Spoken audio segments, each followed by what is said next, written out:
আসসালামু আলাইকুম রহমতুল্লাহি ওয়া বারাকাতুহু।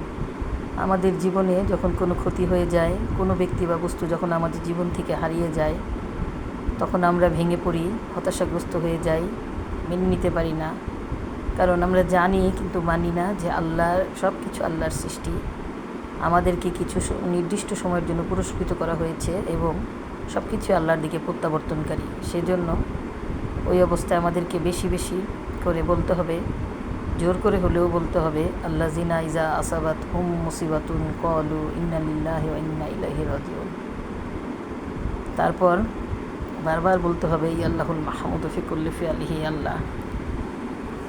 আল্লাহ যা করেন ভালোর জন্য করেন।